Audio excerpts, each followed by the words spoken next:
We are not alone in the universe, and alien life forms may have a lot more in common with life on Earth than we had previously thought.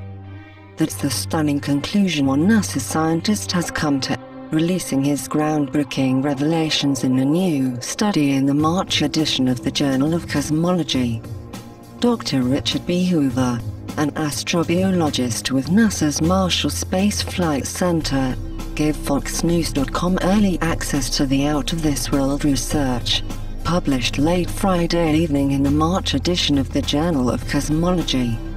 In it, Hoover describes the latest findings in his study of an extremely rare class of meteorites, called 101 carbonaceous chondrites. Only 9 such meteorites are known to exist on Earth.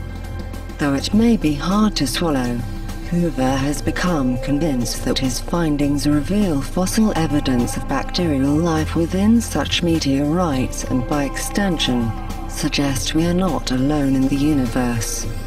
I interpret it as indicating that life is more broadly distributed than restricted strictly to the planet Earth, Hoover told FoxNews.com. This field of study has just barely been touched because, quite frankly, a great many scientists would say that this is impossible.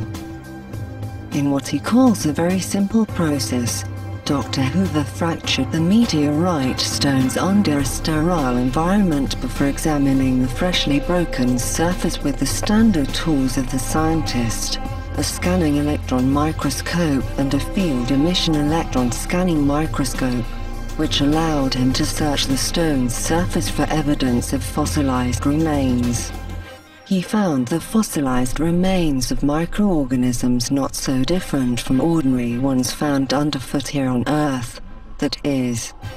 The exciting thing is that they are in many cases recognizable and can be associated very closely with the generic species here on Earth, Hoover told FoxNews.com. But not all of them.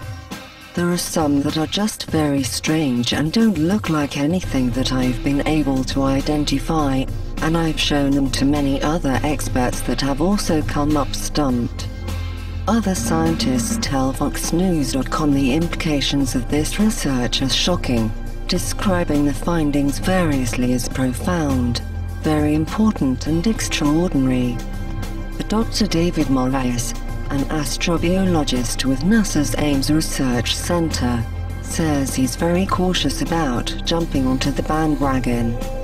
These kinds of claims have been made before, he noted, and found to be false. It's an extraordinary claim, and thus I'll need extraordinary evidence, Morales said.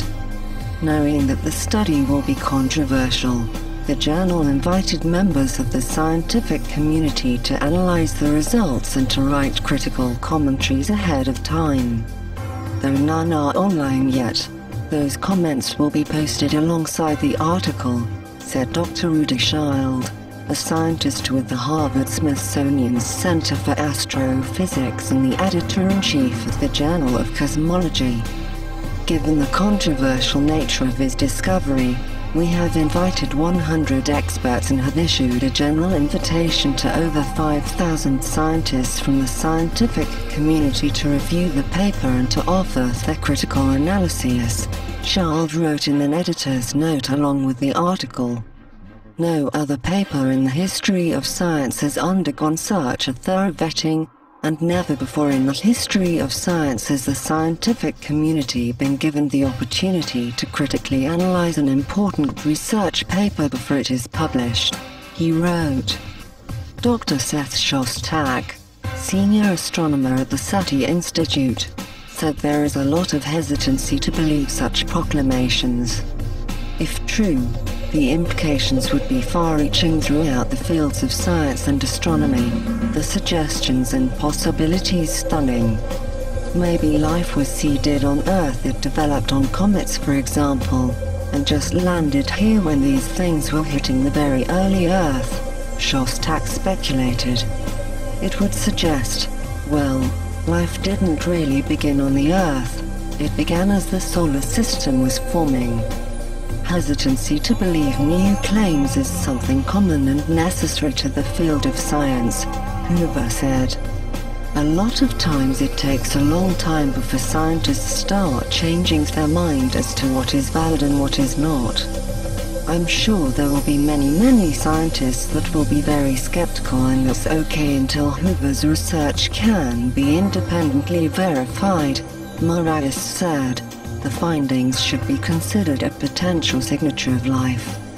Scientists, he said, will now take the research to the next level of scrutiny, which includes an independent confirmation of the results by another lab, before the findings can be classified a confirmed signature of life. Hoover says he isn't worried about the process and is open to any other explanations. If someone can explain how it is possible to have a biological remain that has no nitrogen, or nitrogen below the detectability limits that in a time period as short as 150 years, then I would be very interested in hearing that. I've talked with many scientists about this and no one has been able to explain, he said.